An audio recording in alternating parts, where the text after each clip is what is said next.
I'm Clinton Anderson, and I have a method for training horses.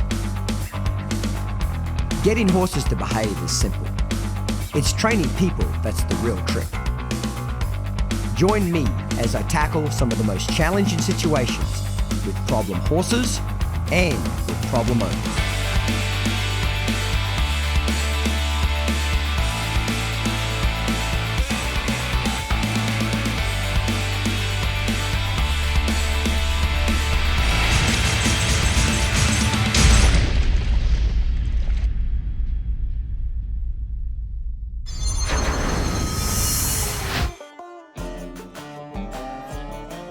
Isn't it amazing to see the improvement in a horse? You know, Cider's had 2 lessons now with the Downunder Horsemanship program, and she went from a horse that was very frightened of human beings and didn't want to get near us, and we didn't have a lot of control of her feet, till now in just 2 short sessions she can do all of the round pen techniques. We can desensitize her with the stick and string. Okay, she's not perfect with any of this stuff, but she's considerably better. We can move all this around her. Remember how frightened she was with the rope? Look at the difference now. We can throw the rope at her and she stands still. So now in her 3rd lesson, what we'd like to do with her is start getting a little bit more control of her feet in the fundamental series. Yield the hindquarters, yield the forequarters, back up. But she's made great improvement in just 2 short sessions. Good girl. I think she's gonna make a really nice, quiet horse for somebody, that's for sure. Well, let's get busy here. The first thing I wanna do is start to get a little bit more control of the hindquarters with the halter and lead rope, okay? Now I'm gonna take the string off my stick and use it, put it around her neck and refer to that as the drive line, and I'll show you where we're going with this in a few minutes. Now just to recap, it's very, very important to make sure that you have your legacy boots on your horse. When you're training your horse, put those front boot protective boots on them so that if they whack against each other, they're not gonna hurt each other, damage their legs or create any splints. Okay, there's lots of different boots on the markets, but for sure, the legacy boot made by Classic Equine is the very best. Okay, so we've got our string on our horse's neck. Now we're gonna keep this simple, you ready? Any pressure that I apply behind the string causes the horse to yield his hindquarters, okay, which is disengage or move laterally or move forward. Any pressure that I apply in front of the string will cause the horse to stop, turn, or slow down. So what do I mean by yield and disengage? Anytime a horse crosses their hind legs, you've taken them off balance, you've disengaged them. If you pushed on my chest now, you could push me off balance. Anytime a horse's hind legs are spread apart, now they're balanced, okay? They can run, buck, tear off, take care, run away, all that kind of stuff. So you want to make sure that anytime you disengage them, their hind legs cross. So behind the string, if we keep this real simple, is gas pedal clutch. In front of the string is steering wheel brake. So that's what the string on the neck is it represents where the drive line is. So we've already talked about, we did this in the round pen, didn't we, about getting control of a horse's hindquarters, that if we look at it here, see how she disengages that hindquarters and gives us 2 eyes? Remember we did this in the round pen without a halter and lead rope on her. Let's build on it now and try and get it a little bit better with the halter and lead rope on. See how she's stepping back here? There, that's a little better step in front. So let's get started here. The reason I like to start with the hindquarters is that's where the gas pedal is, that's where that engine is. We've got to get this engine under control. The hardest thing for me to teach people is how to apply pressure correctly. Okay, there's barbarians that put too much pressure on, and then there's nagging mothers that don't put enough pressure on. So what we're gonna do is we're gonna put pressure on with rhythm, and we're gonna count to 4. 1, 2, 3, 4. 1, 2, 3, 4. Watch the end of a stick. 1, 2, 3, 4. 1, 2, 3, 4. 1, 2, 3, 4. 1, 2, 3, 4.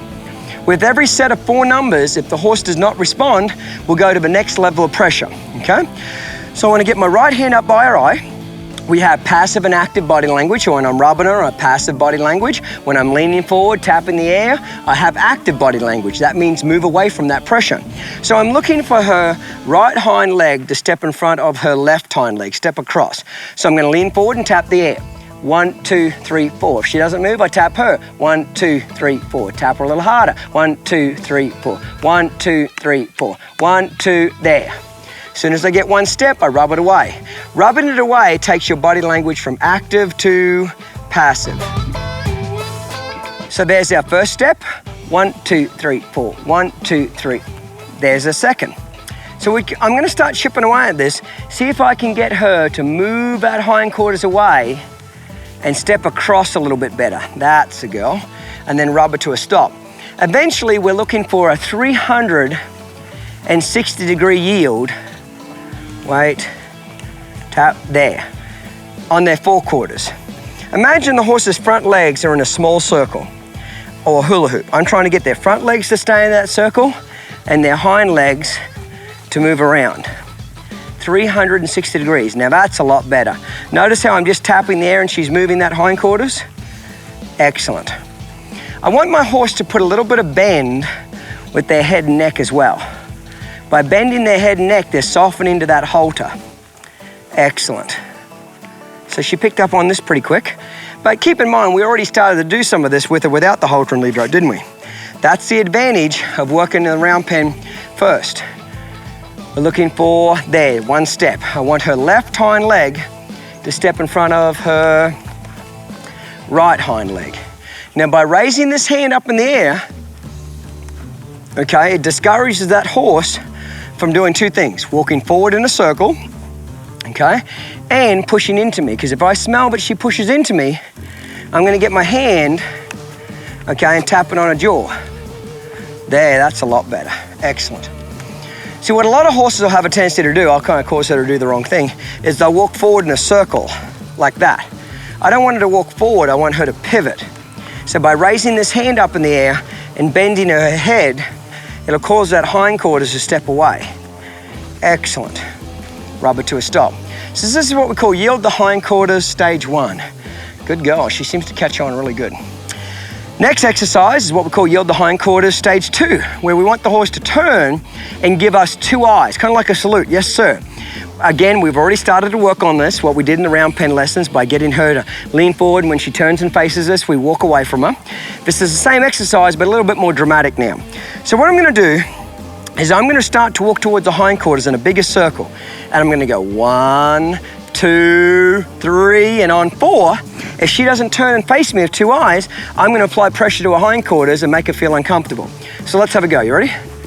1, 2, 3, 4, there. Now, even though she was technically moving her hindquarters, she hadn't given me what? Two eyes. And as soon as she gives me two eyes, it's very, very important to rub them with the stick. Make sure they're not worried about it or frightened of it, okay? Now I come back and rub her hindquarters again. It doesn't matter what you do with the stick, if you rub it away, it never really happened. So watch my body language. 1, 2, 3, 4, two eyes, please. There we go again. So, you might say, well, Clinton, how does the horse know whether you want him to do yield the hindquarters stage 2 and face you, or just go around in a circle in stage 1? By your body language. In stage 2, you're a lot more dramatic. You're putting more energy into your body and you want that hindquarters to swing away. It doesn't take them long and they figure it out. Now always come back here and rub it away. Try again, you ready? 1, 2, good girl. That was the first time I said, 1, 2, I'm coming, and she said, I know. Okay, that's what we're looking for. Always rub them with the stick when they give you two eyes. Come back here again, rub their hindquarters. If I get a little antsy about you being back here, you can change it up and go back and forth. Okay?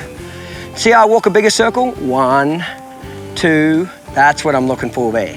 I give her 3 chances to turn and face me.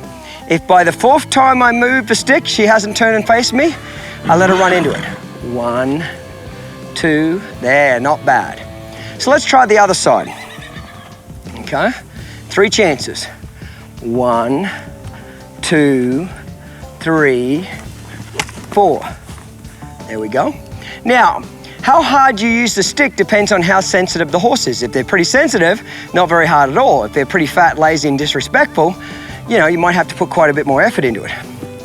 Rub them here. 1, 2, 3. Move that hindquarters. There we go. 4. All she wanted to do then is kind of back up and face me. Rub her. It's very important to rub them with the stick when they give you two eyes. Okay. 1. There. That's a girl. Excellent. Good girl. That was the first time on this right side she gave me what? Two eyes. I like that she's licking her lips. Got a leg cocked. That's even better.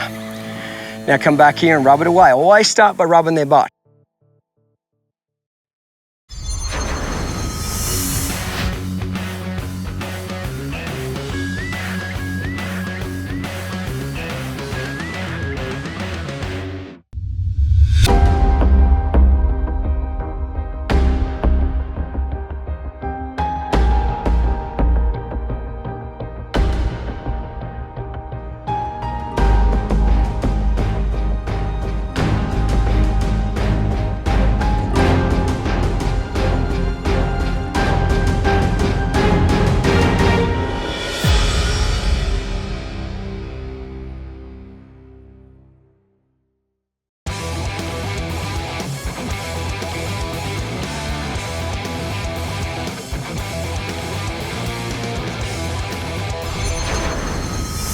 Okay, the next thing I'd like to do with this mare is what we call lunging for respect stage 1. I want to get her feet to move and get her giving to this pressure on the halter and lead rope, okay? Up till now, when she's been going around us, we've been having a free where she hasn't been restricted by the halter and lead rope. Now we've got to get her to yield and give to this pressure. Now notice that I said it's called lunging for respect. It's not called lunging to get the buck out of the horse. It's not called lunging to make him behave. It's called lunging for respect. How do we gain a horse's respect? By moving those feet, forwards, backwards, left and right. So I'm going to point up high off my rope. I'm going to count to 3. 1, 2, 3. Pressure. 4, 5, 6, 7, 8, 9, 10, 11, 12. There we go. Until she moves away. Now see how she just faced me? I'll drive her away again. Drive the neck, neck, neck, neck, and then you leave her alone. So direction. Okay, it's direction first, then impulsion. Send the front end away, then you can make the hind end catch up. It's very, very important.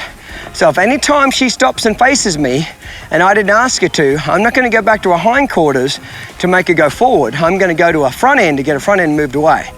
So now there's 3 steps to yielding the horse's hindquarters. Slide your hand down the rope, stab your belly button, and step towards the tail, like that. Now I want to bring her up to the edge of my hula hoop. See how she's a little reluctant to get off that pressure? Now I'm going to rub her with the stick. I'm going to try my best to keep my feet still. Point, whoever moves first loses, remember. Point, 1, 2, 3. See that when she rears up? 4, 5, 6. There we go. So when she rears up like that, it's no big deal. Again, that's why we use the 14-foot halter and lead rope. Okay, if she rears up, I've got enough rope to get far enough away from her. I'm not in any danger. Again, another reason why we use a stick as an extension of her arm. Now on this side, she pulls a lot more, doesn't she, on the halter? And see the tension? So what I'm going to do is pull it and release it. Pull it and release it. Pull it and release it.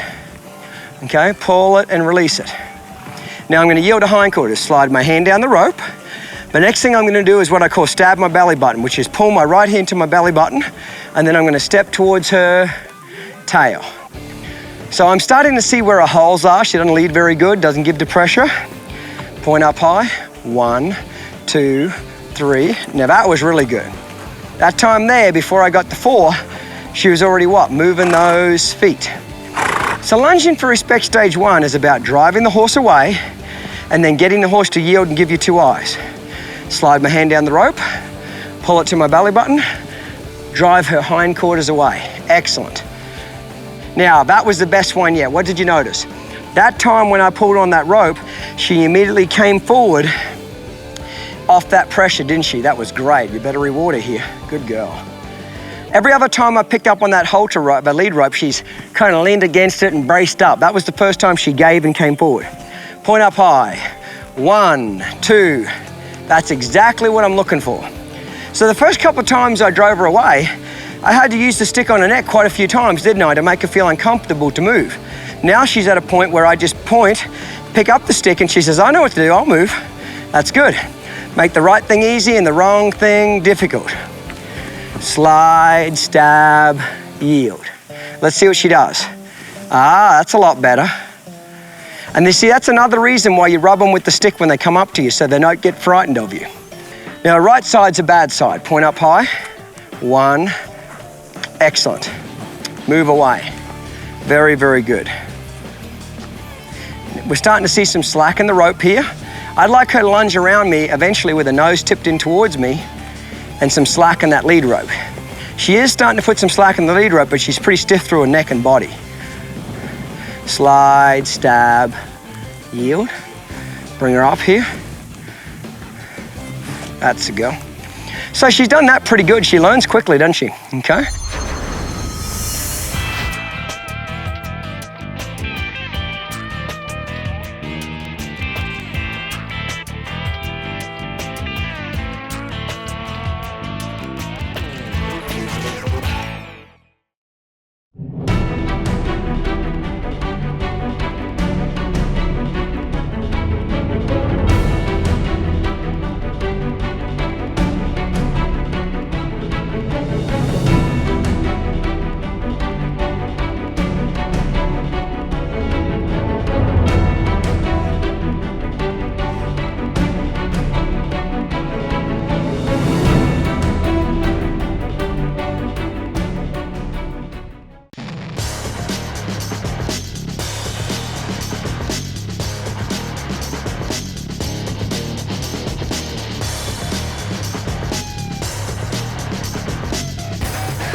Let's move on to another lesson here, okay? So when I teach a horse a lesson, they don't have to perfect it before I move on.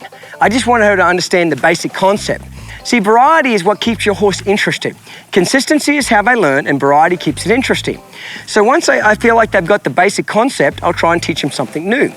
So the next thing we're going to work on is what we call lunging for respect stage 2. This is where I want the horse to stop on his hindquarters, roll over his hocks just like a cutting horse, where they stop, pivot, and turn. Stop on their butt, collect themselves, and turn. Okay?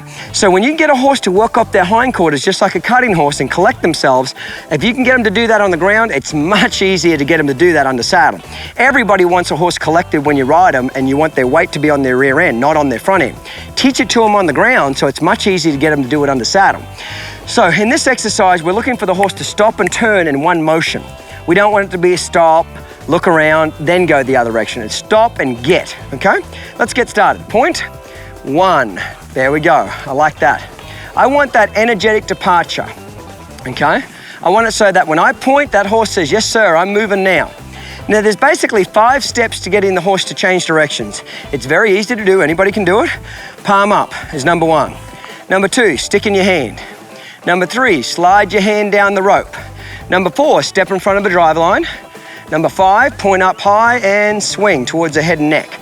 Remember, you're driving the head and neck away. This is a really good exercise for horses that are pushy, kind of dominant. They were always invading your personal space. Okay, horses that want to cut you off when you're leading them, it's great. Palm up, put the stick in your new hand, slide your hand down the rope, step in front of the driver line, point, excellent. Not a bad turn either. This is a great exercise to do when you take your horse away from home, okay?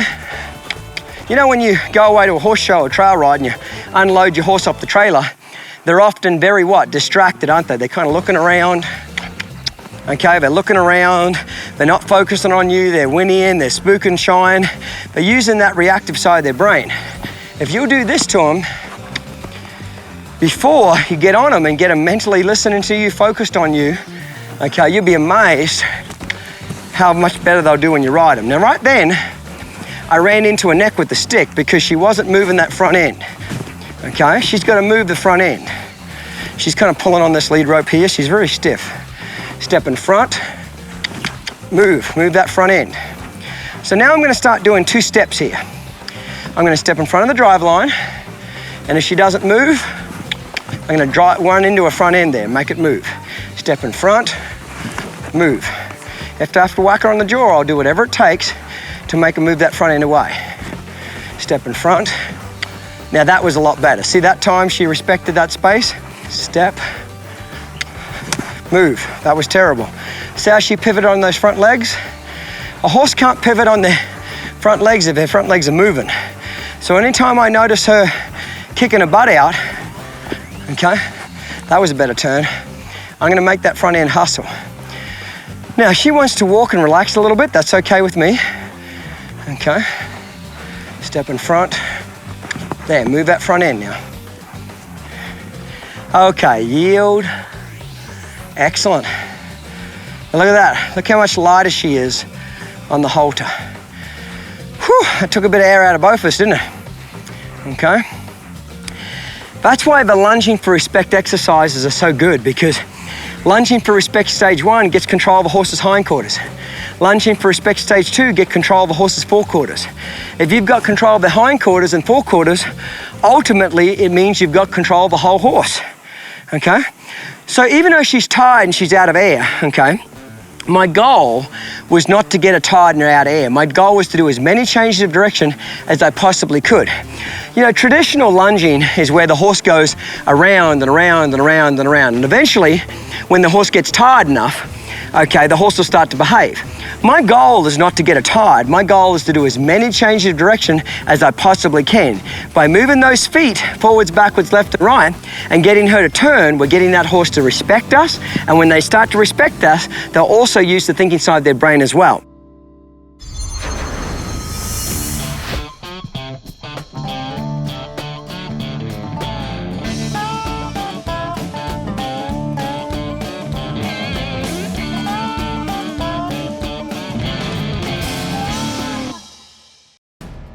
Anything worth having is worth working for, that's for sure.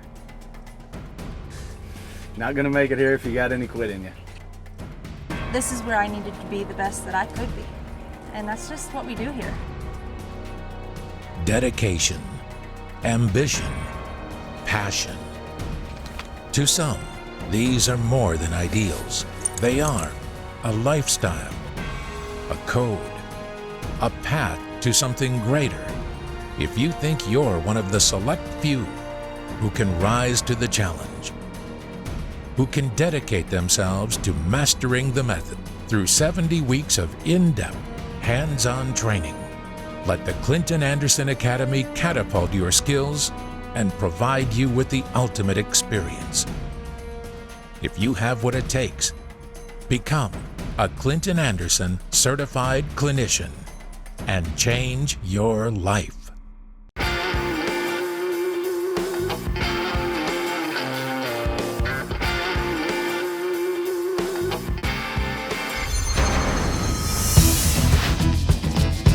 So now we've just done a sensitizing exercise. Now we better come back and what? Do some desensitizing. If you only sensitize your horse to pressure, they're gonna get jumpy, spooky, just like this here. She thinks I want her to go. Just because I move the rope does not mean I need her to run away from me. Remember, there's active body language and passive body language. So it's very, very important now to show her just because I move something doesn't mean she has to move her feet. So will she get confused in the beginning? Very much so, okay? Sometimes she'll think I want her to move and I really want her to stand still, okay? And vice versa. So you start out there, withers and back, hindquarters, neck, back legs, front legs. It's very, very important. After every sensitizing exercise, you come back and desensitize them. Notice that I'm staying up by the shoulder here. Got my hand up by her eye. I'm using approach and retreat, okay? I want to mention to you again, it's very important to keep that piranha fly spray on your horses when you're working with them, especially during those summer months when the flies are bad. Okay? Keep their attention on you rather than the flies. The best product to use is the piranha fly spray. Excellent. And the last thing we do is what? Pitch that whole rope over her body. I love to throw things at my horse that are never going to hurt them. Good girl. So far, I like her a lot. Okay?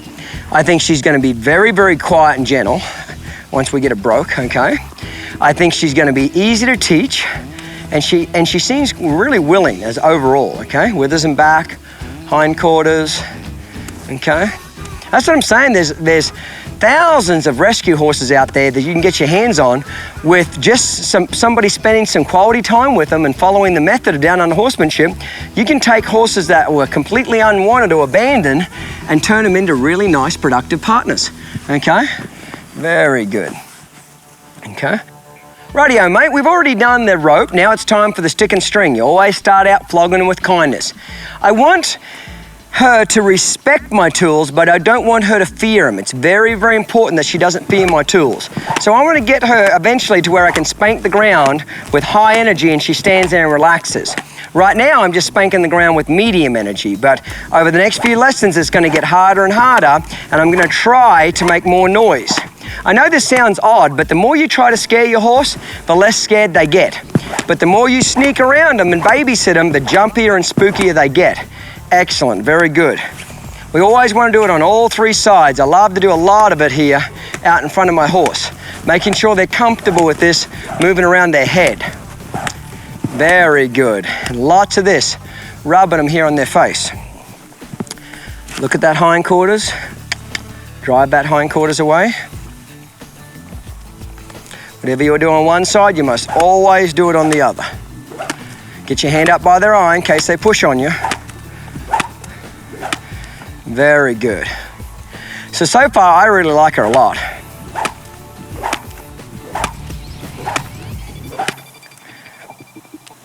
Excellent.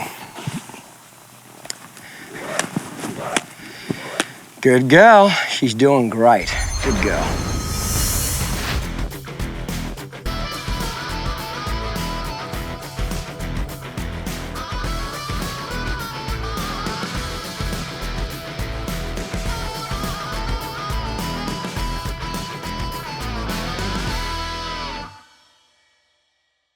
Ever wished Clinton Anderson would just come by and help you with your horse, or that he would put on a clinic in your own arena? Well, now you can get the next best thing.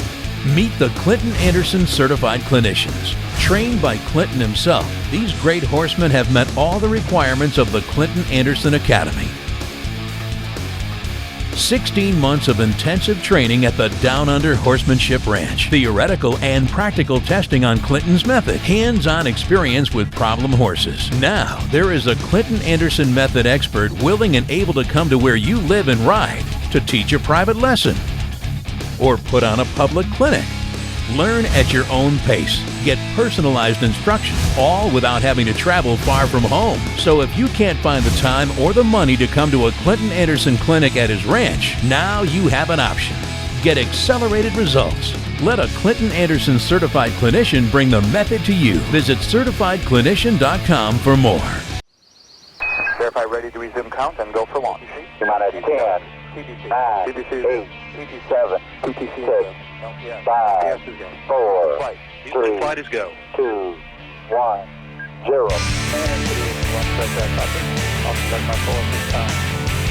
Chief engineer, verify ready to resume count and go for launch. Is there news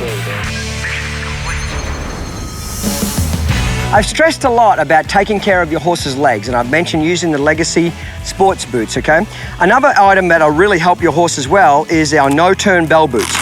This is really good for horses that do a lot of stopping and turning, like barrel racing horses, cutting horses, reining horses, where they slide up underneath themselves, because when a horse really uses their hindquarters and gets up underneath themselves, often they'll overreach and they'll grab the back of their bulb and they'll either cut it off or bruise themselves, and they can get an abscess, or eventually if they hit it hard enough, they can become pretty lame. So now that we're getting her a little bit quieter here, I'm gonna go ahead and put the no-turn bell boots on her, okay?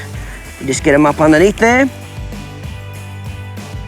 The Legacy boots and the no-turn bell boots, okay, they're a cheap investment on your horse's well-being. The next thing I'd like to teach you how to do is how to flex to that halter and lead rope. I didn't like it when I was lunging her, how stiff she was. So I'm gonna drop this down just a little bit lower on her nose. And I would like her to bend her head and neck and for her nose to touch her belly, okay? Now, there, I'm gonna wait till she stops moving her feet and she bends her head and neck and actually creates slack in the lead rope. I'd like her nose to touch right in here where the girth would be. So I pick up, I hold it. She's kind of leaning on that pressure. I'm gonna wait till she actually gets off it by bending her head and neck and creating her own slack. It's very natural for horses to lean against pressure, lean against this lead rope. See her pulling, pulling, pulling, pulling, pulling, hold it, she's really pulling. She's pulling, hold that pressure, and I'm gonna wait till she gets off it. I'm not gonna make her, I'm gonna wait. Get ready. Nearly. She's bending her head, but she hasn't created slack in the lead rope. There's a big difference, everybody. Just because the horse bends their head does not mean they've actually created slack in the lead rope. There she just did. And see how quickly I release it? The secret to getting a horse really light is in how quick you release that pressure. The quicker you release that pressure, the quicker the horse learns. Pick up, wait, wait, wait. Yeah, a little bit of release right there. The quicker you release that pressure, the quicker she'll learn too. Pick up, hold it. She's pulling on me, pulling on me. See, I want to make sure I can teach her how to flex before we saddle her. I've got to get it able to get that nose tip towards me. I'm holding it. There she gave. Release it. Some horses will back up. Doesn't matter what they do. You just hold that pressure and wait. Like here. See how she's spinning around?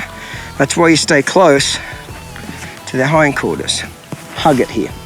Hold it. So this is probably the hardest thing she's had to do so far, which is actually just give to that pressure. Hold it. Wait. There, then she released. Give back to her. I want to teach my horses the quickest way to get me to turn loose is just to give to that pressure. That was really good. I just want to move it just a little bit over here so hopefully you guys can get a better angle. A lot of people say, well, Clinton, how do you get the horse to stop spinning around or backing up? Well, the answer is you don't stop them. You just wait till they figure it out. You wait till they stop moving their feet. She's really pulling on this halter right now. Really pulling on it. See her just leaning on that? This is why I use these rope halters, because it makes her feel very uncomfortable for doing it. If that was a webbing halter, I guarantee she just would have kept leaning on it. That's why I hate traditional leather or webbing halters. These rope halters work a lot better. So far, this is her weakest area. She's extremely stiff. We've got to get her to soften up laterally. If we can teach it to her on the ground, it's going to be much easier to teach it to her on the saddle. Hold. Now she created slack then, but her nose was coming up towards my armpit. I wanted it to come to her own armpit. Hold it. Hold it. Nearly. There. That's a go. I actually like it when they keep their head bent like this. That's a good sign that she's wanting to do that. Just let her think about it. Pick up. So the first time you teach something again, remember, that's a concept lesson, isn't it? Get the horse to understand the concept. Hold it. There, release it. That was really good. Good girl. I'm going to work on the other side now.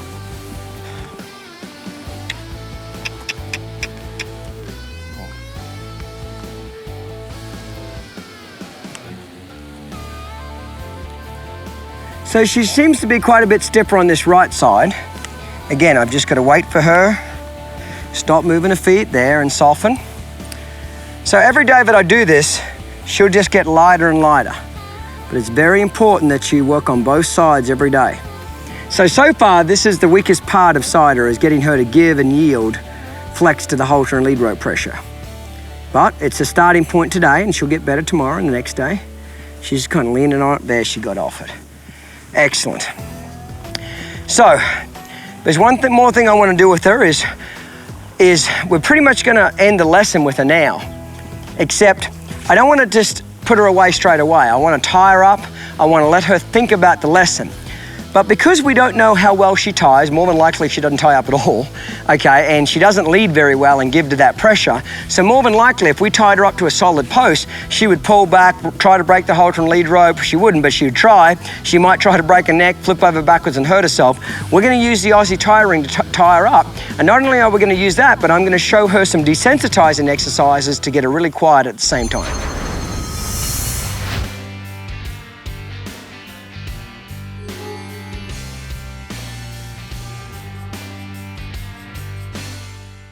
Clinton Anderson, world-renowned horseman, has designed one of today's most unique handcrafted saddles. Combining time-worn traditions with the latest innovations in saddle making, Clinton and Martin Saddlery have created the ultimate Aussie saddle, hand-tooled, double-stitched out of premium leather. It's tree handcrafted from Dakota pine. The perfectly engineered fiberglass seat guarantees a natural fit. Eliminates pressure points. This is a saddle built with real life in mind. It gives a rider unique balance, security, comfort, a strong seat, and a perfect fit. Maximizing performance for you and your horse through coordinated movement, a secure and balanced seat, free range of motion, just as nature intended.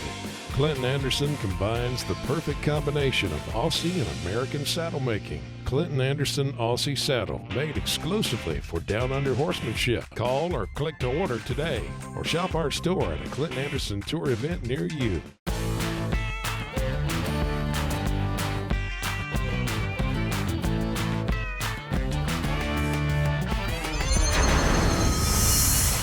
What I'd like to do is tie Cider up here for an hour or two and just let her think about the lesson, develop some patience and so forth, okay? But I don't want to tie her up to something solid because more than likely she's going to probably pull back and hurt herself. This is where the Aussie tie ring comes in handy, okay? I use the Aussie tie ring for young horses, foals, weanlings, yearlings, 2-year-olds, any horse that's kind of spooky and reactive that you think may pull back, and really every horse is capable of pulling back. So it's not just for horses that have a problem. You can use it for all types of horses. But what you do is you double your lead rope in half, put it through the ring. And what happens with the Aussie tie ring is if a horse pulls back, they're able to pull that rope through the ring. And as they pull the rope through the ring and they get further away from the fence, it makes them feel less trapped and claustrophobic. Remember, anytime you tell a horse that they can't move their feet, they're going to want to fight and resist it. Remember, horses are flight or fight reaction. So by allowing the rope to pull through the ring, your horse no longer has a desire to want to pull back. Now there's 3 basic settings on the Aussie tie ring. That's the easiest. If you want to make it a little harder to pull it through, you take it over the back like that. And if you want to make it harder again, you can throw it over the top like so. And then it's even harder again. Now if I had a horse that really wanted to pull back bad, I'd have it on the easiest possible setting. Having it on the easiest setting will make the horse, see this here? This is what I'm talking about. She's got to learn to come off that pressure a lot better. But having it on the easiest setting will cause them to want to fight the least amount. So, not only will I tie them up with it, but I'm actually going to see if I can make her pull back. Remember what I said before? The harder you try to scare your horse, the less you scare him. And I have a little saying, heart attacks are free, so give your horse one. The more you sneak around the horse, the jumpier and spookier they get. The more you try to scare them, the quieter and more relaxed they get. So what I'm going to do is I'm going to tie her up to this and see if I can't make her pull back.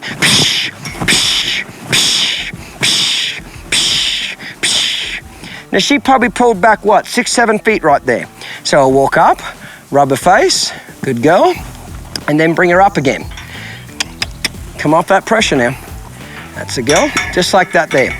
Now I connected the Aussie tie ring to the fence just with my string off my handy stick, okay? You can use a bit of baling string or a string off your stick, anything, okay? Do it again. Now that was a lot better. Did you notice that time she didn't hardly move her feet at all, did she? Okay, now she was tied up to something solid. When she would have hit that pressure behind her pole with that halter and lead rope, I guarantee she would have fought that and tried to flip over backwards. But because she was able to move her feet, her desire to want to pull back was completely erased because she was able to move her feet, okay? And I just want to get it to where I can move my arms around, make noise and so forth, and my horse is not worried about it at all. Good girl, okay? Excellent.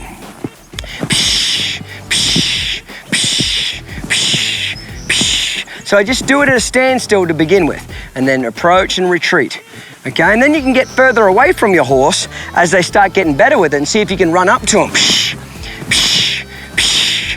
This is going to be really good for her because she does get kind of worried and nervous when you approach her quickly. So I'm going to do lots of this where I'm approaching her quickly, okay? And then just run up and rub her. Run up and rub her. Every time she pulls back, I'll try to get her off that pressure. There. Pull it back through and rub her. So I'm going to do lots of running up and rubbing her until she just is not worried about that pressure at all. Good girl. I don't want my horses worried to be around me. Okay, you need to be able to get them to where you can move your arms. That's it, girl. Good girl. And the horse is not worried. So I'm kind of running through this a little quicker here, but I'll spend a good 5-10 minutes doing this for 2 or 3 days in a row until they just get absolutely bomb-proof. Other things you can do to them, okay, is throw your lead rope at them as they're tied there. See, I'd like to get her to come off that pressure. You notice that I always pull her off to the side. That's it. So you can get them to where you can throw your lead rope at them. Make sure they stand tied there. I do this a bunch of my baby foals, weanlings, yearlings. You tie them up with the tie ring, you're never going to go into a wreck. Other things you can do is you can flip this up over their head. Okay, this is great for head shy horses. So I'll use the tie ring on all horses. Okay, that's it. Excellent. And just get them comfortable with having it moved around them. Take it over their back, and whatever you do on one side, you can do it on the other. They've got to get used to, move that hindquarters over. That's a girl. They've got to get used to seeing that rope come up to her face on that side. Excellent. So I'm just going to mess around with her a little bit more off camera and just desensitize her a little bit more. Okay. And then we'll move on. Good girl. She's doing great. The Aussie tie ring will save your horse from getting hurt, because it's not if your horse ever pulls back, it's when and how much damage do they do to themselves. Thousands of horses get seriously injured or killed every year by pulling back and hurting themselves, okay? It's very, very important. See how she's worried about this over the top of her? You can do this. She doesn't like anything up behind her, does she? Okay?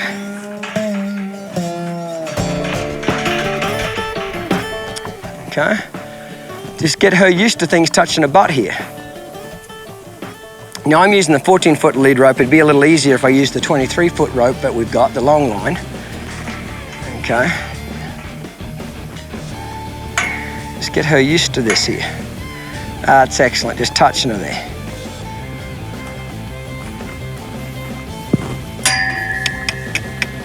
That's a girl.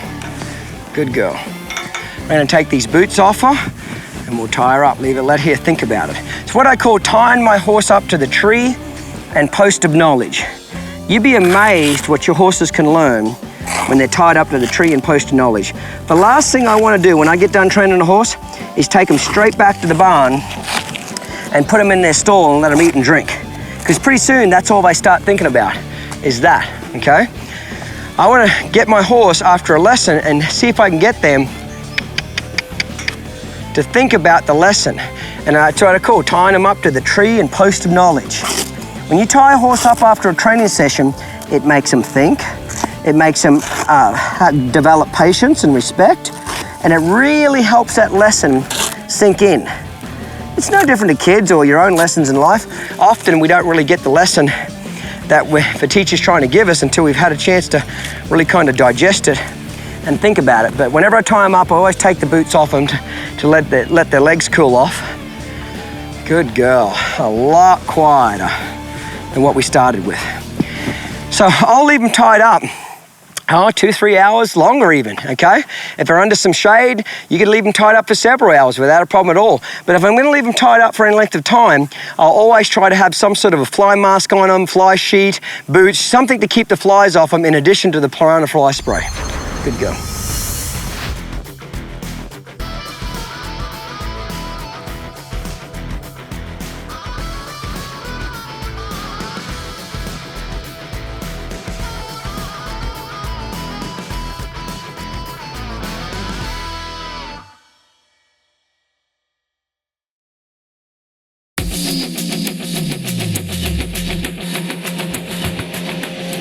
Fundamentals has shown you the basics. Now it's time to put those principles into practice. Get out of the arena and get on the trail. This all-new supplement will show you how to apply the method on the trail. You get 10 instruction-packed DVDs and 2 hardcover books. That's over $800 worth of training for only $3.99. Get up, get out, and get on the trail. Verify ready to resume count and go for launch. Minus 10, 9, 8, 7, 6, 5, 4, 3, 2, 1, 0.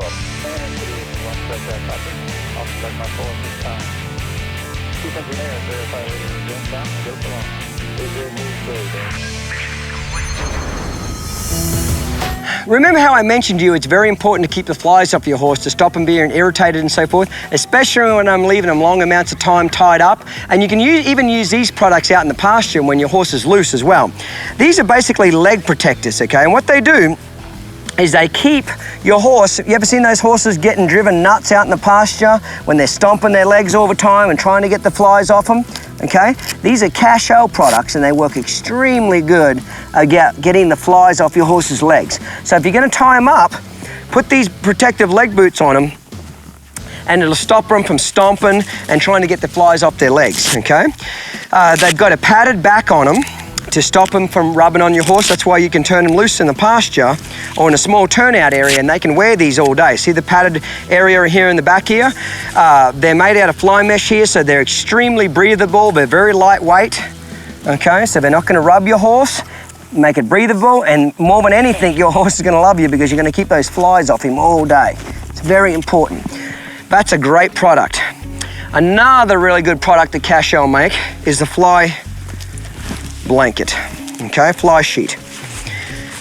Horses spend a lot of time especially in the summer months out grazing.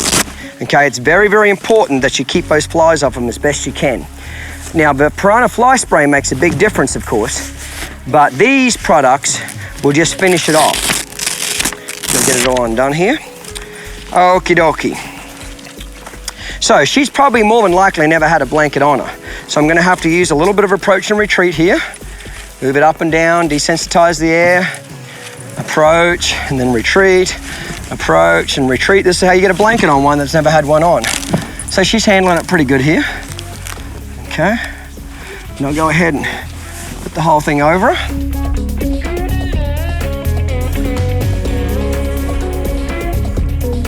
That's good. There we go. Excellent. Now, of course, depending on how big your horse is and size will make a big difference. This one looks a little bit big for her, but we can tighten it up in some areas.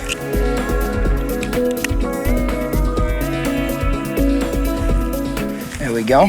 The thing I like about the belly strap here, let me just turn it around,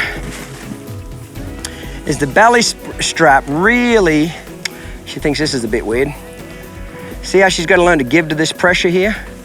There we go, good go. Is this belly strap really stops a lot of those annoying flies from getting under their belly. You ever seen those horses kicking at their belly when they're turned out in the pasture? This will stop all of that, okay, in a big way. Excellent. Just gonna loosen this off just a little bit here. About there. Okay, and this blanket's just a tad bit big for her, and then the leg straps. Now you can turn them out in these blankets and they're not gonna move, okay? The horses can exercise themselves, run around. And before you turn them loose with a blanket like this, make sure you move them around you a little bit so that they're used to it. I personally cross the hind straps. You don't have to, but I personally do. I think they fit a little bit better. There we go. So she's never wore this before. You at the hindquarters here. First time they move, it can be a little scary for them.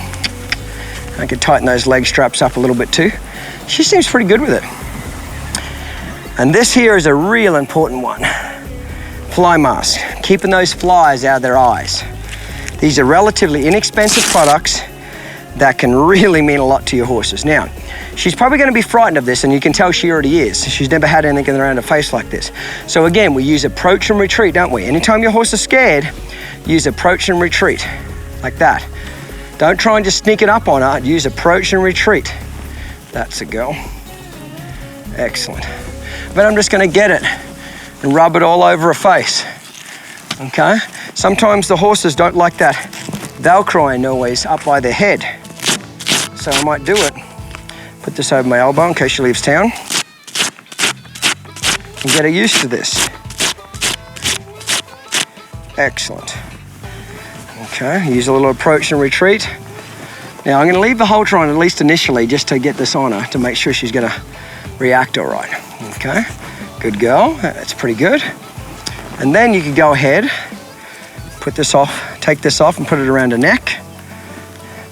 That way if she went to give me any trouble, I've still got some sort of control on her. The protective ear covers will stop gnats and all those bugs getting inside your horse's ears. I know they look like they just kind of landed off a spacecraft, but it does keep them safe. That's a go. All right. A little bit big, this blanket, and I would tighten up the leg straps on it. But other than that, after she was tied up, you could turn loose in the pasture like this, and she would be protected, she'd be happy, and she'd be a lot safer too.